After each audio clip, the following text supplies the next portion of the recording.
We gathered here today for the announcement of Team South Africa that is going to go to Rio for the 2016 Olympic Games.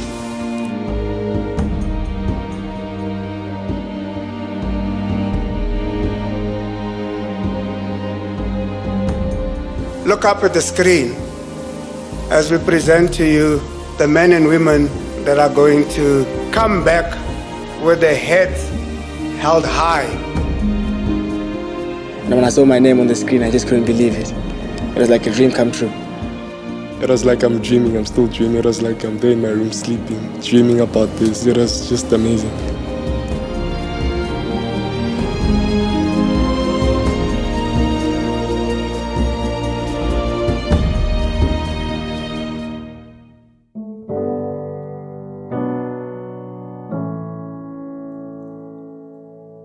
The journey goes back to athletics days at Wits University with the donor. And 4 years ago, he contacted me and said, "Are you coming to the London Olympics?" And I said, "I am." And so we met and he expressed his passion for athletics and that he'd really like to give back and to start a school for young, disadvantaged athletes who would never be able to get the coaching and the facilities and the training, everything required to become really, really good. But that he also stipulated that knowing that so few people in the end, no matter how talented you are, actually get to the very top of the triangle, that at least they would come out with an education. Research that came back was actually what South Africa needed was not necessarily infrastructure in the form of racing tracks and schools and things like that, but actually needed more support for athletes in terms of the long-term athletic development. And through their research, they came across Tuck Sport High School and the HPC. And I actually went back to the donor and I said, I don't really want to start a school. And I said, but there is this school that already exists that caters for kids that are good at sport. We said we'd rebuild the school, and then going forward, we would sponsor between 75 to 100 kids who were good at athletics to come and live and board at the school.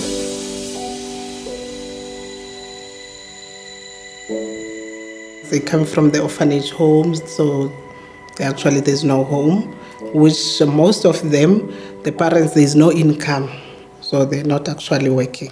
Others, they're not even used to the bathrooms, inside because they're using the pit toilets and all that. They're really coming from really disadvantaged areas, the majority of them. I remember coming to the very first launch that we had here, where the first batch of youngsters were here, and some of them, where you could see, were terrified.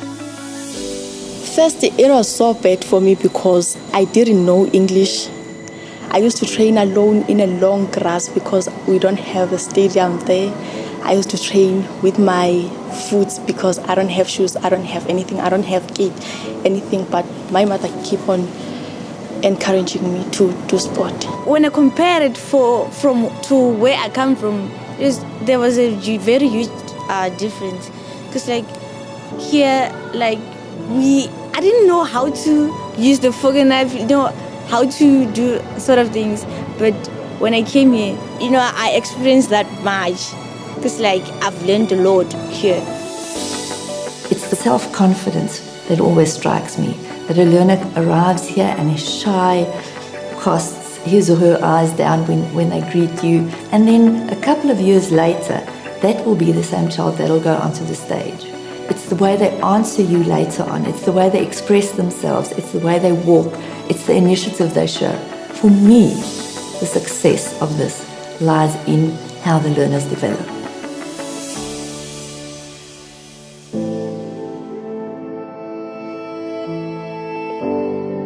To try and give them a stable life, an environment in which they could grow, not only from a health perspective, but also from an academics perspective and a sporting perspective, is what's important for us. So their holistic development. We function at the HPC on a multidisciplinary approach, so we've got a team of psychologists, nutritionists, physiotherapists, massage therapists, strength and conditioning specialists, obviously the coaches. The athletes will go through certain programs, but We also put them through educational processes so that they actually know where everything fits in.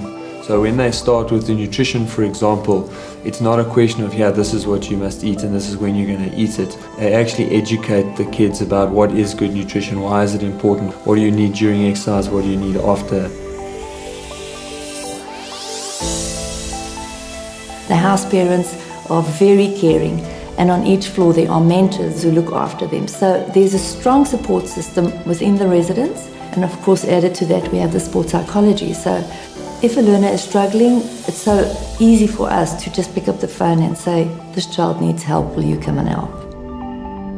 Education for me is key, and that's one of the great things the Athletics Foundation Trust is doing.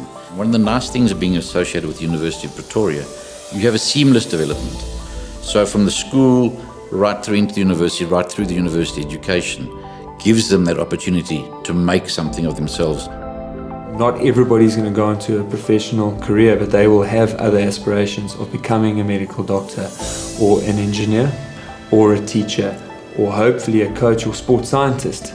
They have learned how to set goals, they know how it feels to achieve it, and they will believe that they can achieve in other spheres of their life.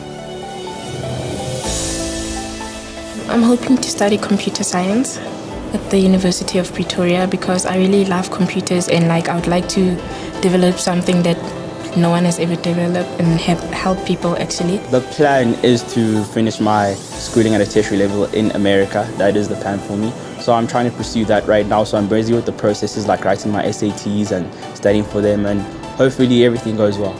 I want to study while I'm doing athletics. I want to be a professional athlete while studying.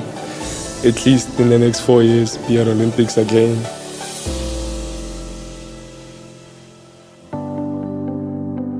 We are living proof of the fact that South Africa is a beautiful country to live in, and there is hope for all of us.